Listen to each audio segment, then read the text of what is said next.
and she is a former American Baptist minister, and I know you're going to hear more about her today, but I'd like to share with you what we have experienced of Fran.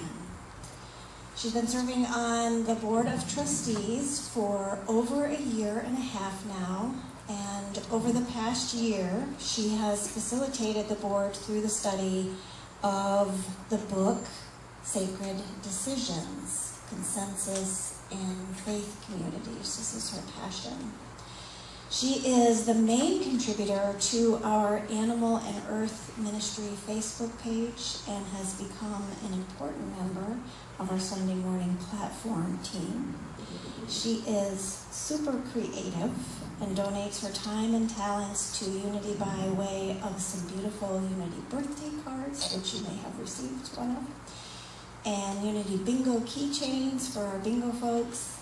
We can't say enough good about Fran and all the love, compassion, passion, wisdom, and humor she brings to Unity Spiritual Center in the Mojave Valley.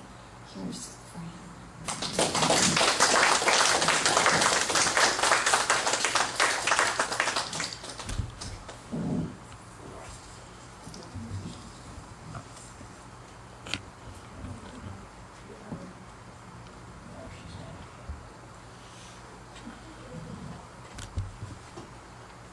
Is it both off? Okay. Good morning. You truly are the face of God, and I'm happy to be here. I have so enjoyed being part of this spiritual community, and it's a real joy to participate in our Sunday mornings. Better? In our Sunday mornings and our times together here. So when I was asked to share a talk some Sunday, I began thinking about my journey. Now, I've been a lot of places, but I've never been in cahoots. Apparently, you can't go there by yourself. You have to be with someone in cahoots. And I've also never been incognito. I heard that nobody recognizes you there. I have, however, been insane. They don't have an airport. You have to be driven there. I have taken several trips. Now you are forewarned.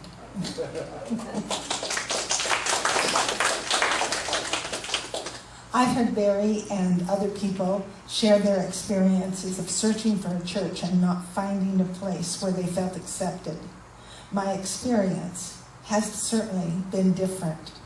I did not experience church shopping or looking for a place where we fit in until we moved to Arizona. Thinking back, I can't remember a time when I didn't know God, when God wasn't my friend, and that God loved me. I know when I was 7, we moved to Clearfield, Utah. Our house, the first house and the only house we had, was right across the street from the pastor of the Clearfield Community Church, one of maybe 2 in the town that were not LDS. And we became a very active part of that church. We became friends with the family and the next pastor's family that lived there also. And a very active part of the church. I grew up through the Sunday school and the youth groups, and then began singing in the choir and working to help out in kindergarten, and then through all teaching some of the different classes and leading. I served on boards. I was active in the women's groups. I served on about every position that there was in our church and in the wider church community with the American Baptist Churches USA. And in Bible school, I did Bible schools all over the place, and camp leadership, anything from being the craft person. I've had lots of boxes of crafts over the years, to being director of some of these things. And Clearfield Community Church was a place where I was cared for and I was valued. Clearfield Community Church was my home. In my late teens, I felt a call to the ministry, and I began making plans to go to college and then on to seminary. That's when I began some questions that came. With some questions, I realized that it wasn't very likely that I would be accepted as a pastor in a church anywhere I knew because I was female. At that point, it seemed like my only options were to marry a pastor, be a pastor's wife, or become a missionary, or possibly a youth pastor. But it seemed strange to me that it would be all right for me to go and be a missionary in some other country, but not here in the United States. What's the difference there? What, do we only give our second best to the other countries? The questions began coming. Although at that point, the reality was that neither I nor my family had the means to help me attend a university. So I got a job at Hill Air Force Base. And that provided the money for me to attend a local college and save for future education. And Hill Air Force Base is also where I met my first husband, Frank Holm. About 8 months later, we were married and soon started a family. And all thoughts of the call to the ministry kind of just went out the window at that point. I moved my desire to serve and to caring for my growing family and my service at Clearfield Community Church and the wider church community. I was involved ecumenically and just about in the area, in the region of my own denomination, you name it, I was probably involved there. But I occasionally still got a very strong sense and call to the ministry. And I remember arguing with God about that a lot. I spent many times, many hours arguing. I have books, numbers, several, quite a few, prayer journal books that I wrote in during that time where I was arguing with God about this very thing.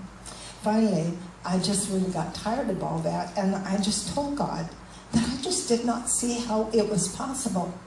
I was a middle-aged woman with teenage kids, and I've got a family to care for. My father had passed by then. I had a mother to watch out for, and a little sister, and a brother who was developmentally disabled.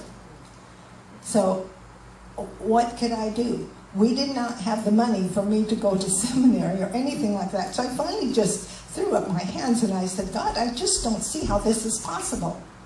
Now, God, if you want this to happen, I guess you're just going to have to do it because I'm busy. And I went on with things. And then years later, I had the opportunity to take part in a lay ministry training program. And I and another person from our church, Jerry Schmidt, were selected to attend this 3-year training program that included 4 intense weekends of study a year with homework assignments in between. I saw this program as a way to learn more about and to be better at my job and better my skills for the work I was doing at Clearfield Community Church. So Clearfield Community Church was my home. That is, until the end of the lay ministry training program.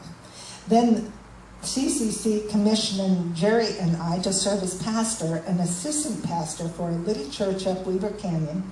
Little, I mean little, 6 pews. It was little. But a little church up the canyon that could not afford to hire a pastor.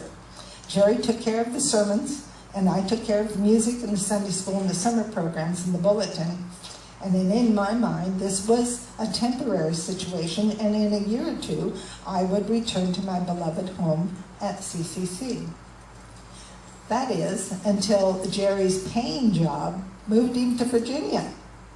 And then I became the pastor. I also argued with God about that. How can that be? How can you have a woman pastor whose kids and whose husband don't go to church? Now, have you ever heard of anything like that? It's just crazy. But there I was.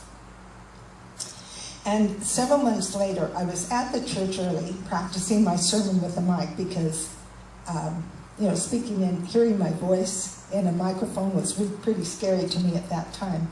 So I was trying to get used to the sound of my voice over the microphone. And I was reading through my sermon, and I thought I heard someone behind me laugh.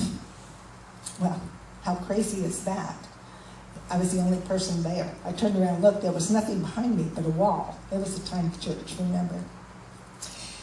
And so I went on with what I was doing, and 2 more times I heard somebody laugh. And I thought, what the heck? And suddenly I heard a voice in my head that said, I did it. I was stunned. I was just stunned. I got tears in my eyes. I started laughing. Oh my gosh, God, you did do it. I am a pastor. I served the Morgan Valley Christian Church for a total of 25 years. Morgan Valley Christian Church was my home. And one of the many blessings of pastoring there was in finding an online sermon discussion group called Midrash. It was run by the Presbyterians, included pastors from many denominations from all around the world, Canada, England, Australia, sometimes even South America, and pastors from all over the USA. And a lot of them were women pastors. What a help that was for me, and how enlightening it was. I learned so much from those pastors in the group, and the first time they discussed the atonement doctrine, one of the women pastors said she didn't believe that God, who said creation was good, would plan for his son to die on the cross in order to forgive the sins of the world. Wow. I thought, you can do that? This is awesome. I was so excited about that. And I thought, I don't really believe that either. Hooray. There are so many things that I had questions about, or I had trouble believing, or even worse, trouble explaining if I was going to give a sermon on it. Most of the time I just kind of avoided those and just talked about God's love and about how we were God's people and that kind of thing. But I was really glad to know, and then I share that message with you, there are many of us out there who have questions and who don't go along with all of the things that we are being told. In fact, I was so pleased that it was okay not to buy in to all of that. And this was especially important when the churches began splitting. It doesn't matter the denomination, but we went through a period of time a while back when it's all across the nation, and probably the world, churches began splitting over the issue of welcoming our LGBTQ community into our faiths and into service of the church. And I often told my congregation, don't believe what people tell you the Bible says. Read it for yourself. I says, those who try to tell you what to believe often have it very wrong themselves. And like Barry has often said, I often told my congregation, you don't have to believe what I say either. I'm just telling you the gospel according to Francie. And you can take it or not if you'd like.